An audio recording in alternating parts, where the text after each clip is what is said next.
Chief of our crime bureau, Arvind Ojha, whose team has exposed this story and brought it in front of the entire country, is with us. And remember, this is not just any rape case. This is the alleged rape by an officer of the Delhi government who was specifically tasked and charged with the welfare of women and children. It doesn't get worse than this. Arvind, Premoday Khaka है कौन ये आदमी जो 8 दिन लगे उसका गिरफ्तार के लिए? इसमें खासियत क्या है? क्या इसके पास कुछ पॉलिटिकल लिंक्स हैं अरविंद? क्या इसके पीछे कोई मजबूत नेता है? क्या है? नहीं, देखिए, इसके पीछे कौन है, आप इस बात का अंदाजा इसी बात से लगा सकते हैं कि 13 अगस्त को एफआईआर लॉन्च होती है। इंडिया टुडे बाकायदा स्टोरी ब्रेक करता है और बताता है कि कितना हॉरिफाइंग ये इंसिडेंट है, लेकिन न तो डीसीडब्ल्यू को पता होता है, डीसीडब्ल्यू चीफ को पता होता है, जबकि वो दिल्ली के जितने भी केसेस होते हैं उसमें तुरंत वो notice SHO, DCP, police commissioner को भेजती हैं। यहाँ तक कि दिल्ली के बाहर का भी अगर कोई मैटर होता है उसमें वो एक्टिव रहती हैं, लेकिन उनको भी ये जानकारी नहीं होती या फिर वो कोई इसमें एक्शन नहीं लेती है।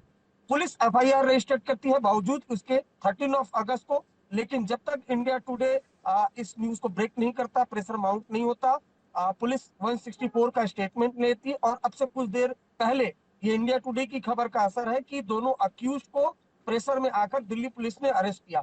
सोर्स ये बताते हैं कि डिप्टी डायरेक्टर के पोस्ट पर ये जो प्रमोद खाका है वो रहा, लेकिन उसके अलावा भी दिल्ली गवर्नमेंट के कई इंपॉर्टेंट पोस्ट है उस पर ये रह चुका था।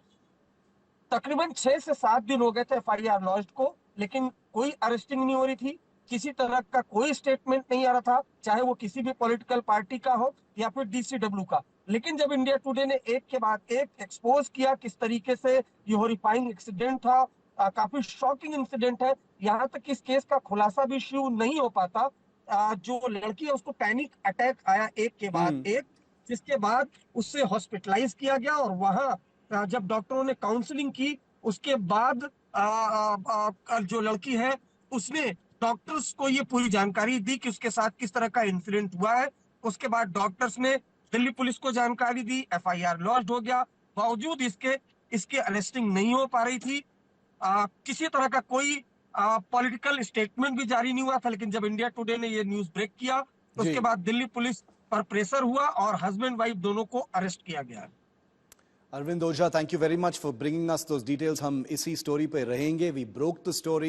All the details are going to be here on India Today and we will continue to ask those big questions.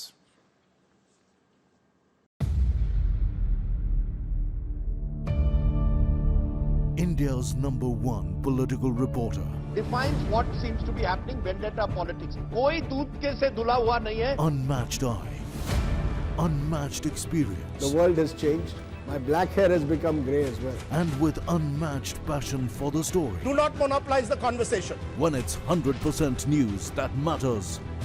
It's News Today with Rajdeep Sardesai. Monday to Friday, 9 p.m. Only on India Today TV.